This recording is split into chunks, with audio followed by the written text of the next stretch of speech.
I think I'm just going to put a little bit of this on right now.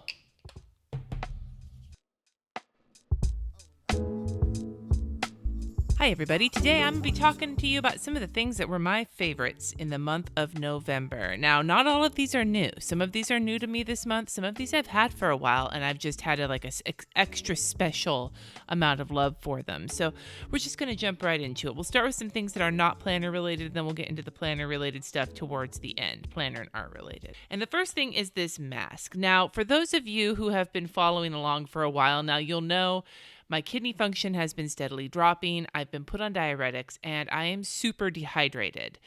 No matter what I do, no matter how much water I drink, I'm still dehydrated. And I've talked about how it's changed my skin. My skin has gone from being all oily all the time to oily in the T-zone and then dry as fuck on my cheeks. And I've been struggling to balance it and to just have it not feel like crap. I don't even care what it looks like. I just want it to feel better. Well, my sister, who also has kidney disease, the same kidney disease I do, recommended this mask to me when I was there helping her after her transplant. It is the Formula 10.0.6 Deep Down Detox Ultra Cleansing Mud Mask with orange and bergamot. This mask is rad. It smells amazing. Like just kind of citrusy and nice and kind of, I don't know, like spicy almost. It's supposed to cleanse your face and leave it clearer and brighter. And what I have noticed is that after I use this, my skin feels super clean, but it doesn't feel tight and dry. It just feels soft and nice. And sometimes when I've used masks afterwards, my face is super sensitive. This one, not so much for me. So I have just been really enjoying it so far. I use it a couple times a week, usually on the days I finally get around to shaving my legs, which isn't very often.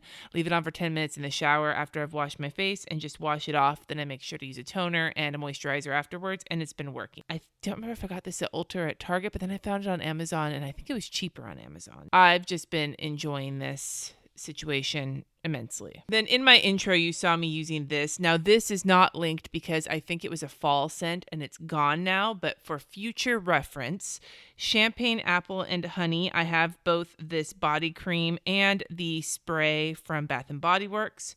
The fragrance notes are Pink Lady Apple, Sparkling Champagne, Jasmine Honey, and Autumn Woods. This thing smells amazing, like clean and kind of sweet, but not overly sweet, not super perfumey. It's like a mild scent. It's not overly scented. It's just a nice, soft, pretty, fruity, clean scent.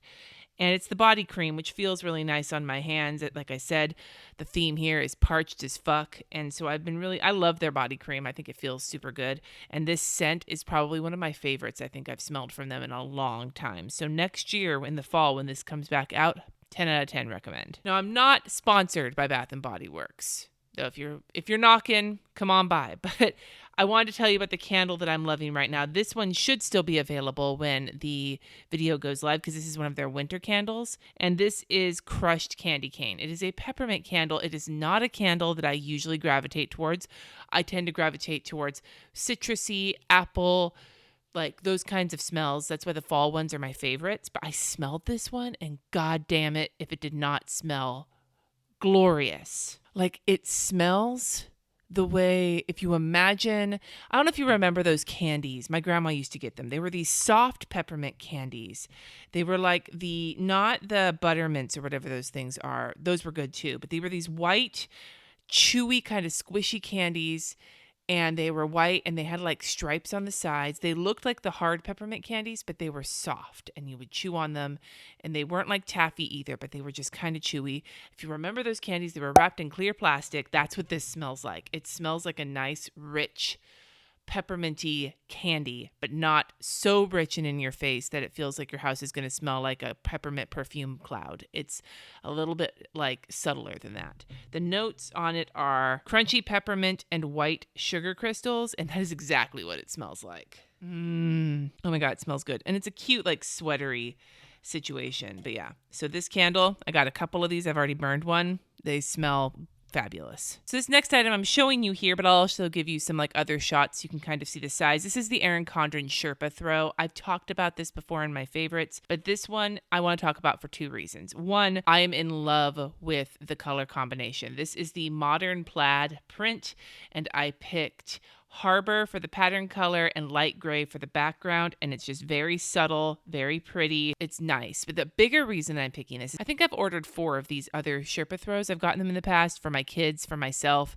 for our living room, and they've been the smaller size. I've always been too cheap to go for the bigger size. This time I went for the bigger size.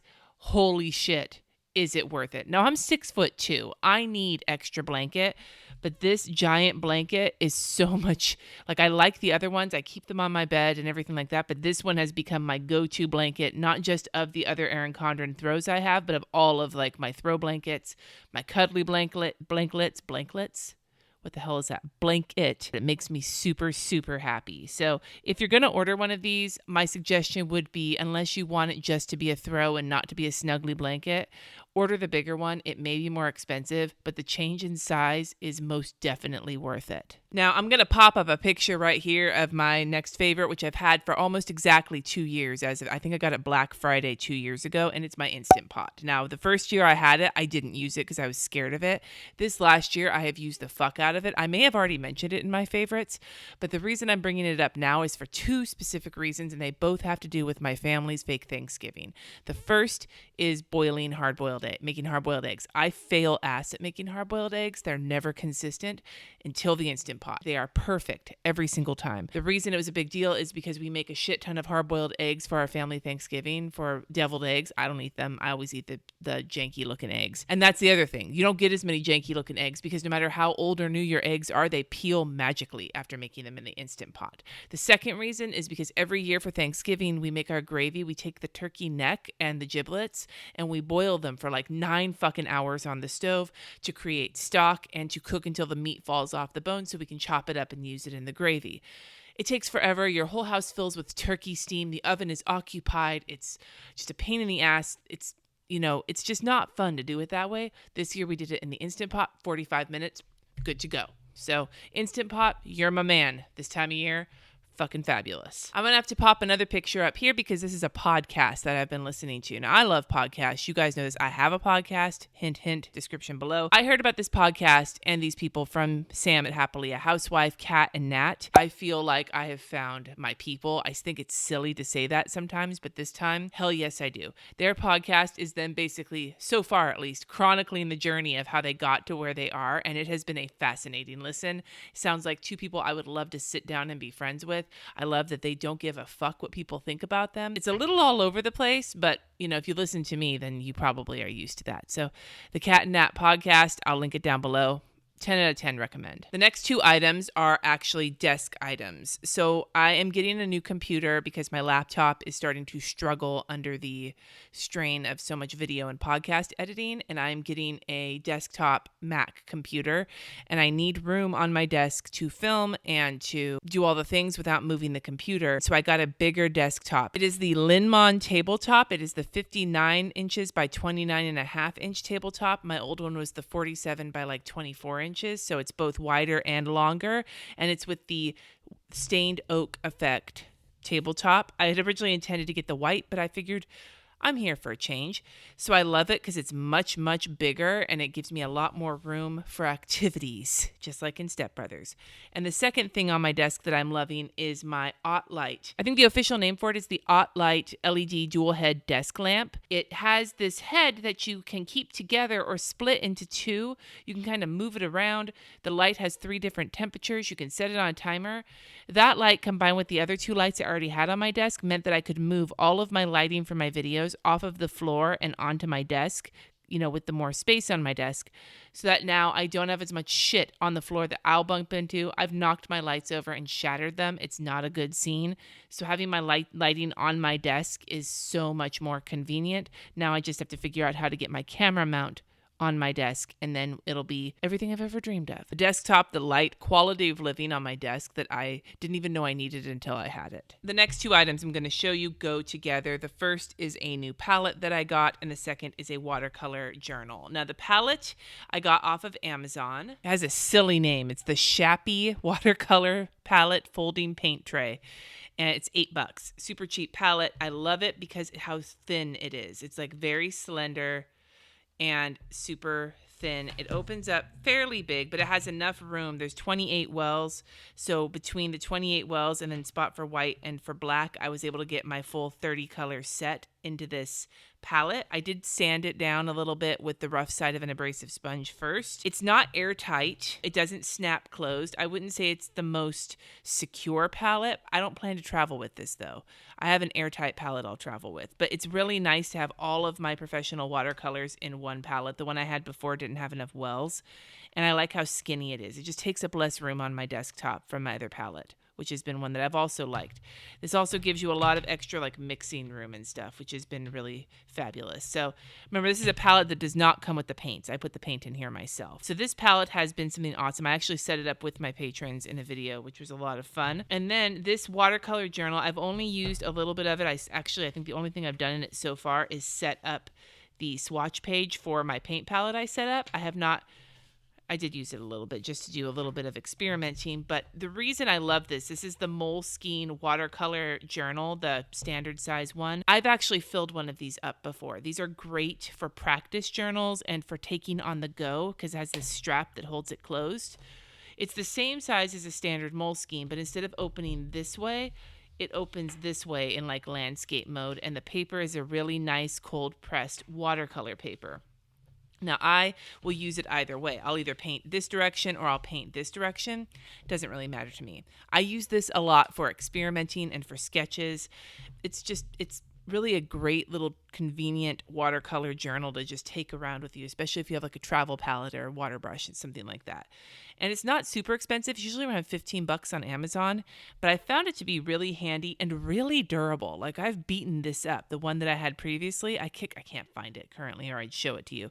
I kicked the crap out of it taking it traveling with me, and it held up just fine. So these two things have just been fun things to paint with this last month, and they're helping me get out of the creative rut that I've been in. The pens I want to talk about, I feel kind of silly mentioning them because in the past I've not really liked these pens, but I've changed my mind on them, and maybe it's because I've gotten more comfortable with brush lettering, is the Pitt Artist brush pens. I have had a lot of fun with these lately, using them for practice, using them in my bullet journal. They've just been like, I wouldn't say they're my favorite brush pens in the world, but they have definitely been something that I have had fun messing around with. And so I wanted to bring that up. I go into much more detail about these in a video I did earlier this month, which I will link in the cards up above. But I'm just going to say that like, I wouldn't necessarily recommend these for somebody who's brand new to brush lettering, but if you had some practice, they can be really fun to play with. And the colors, while not being heinously, awesomely bright, they're kind of a little bit muted.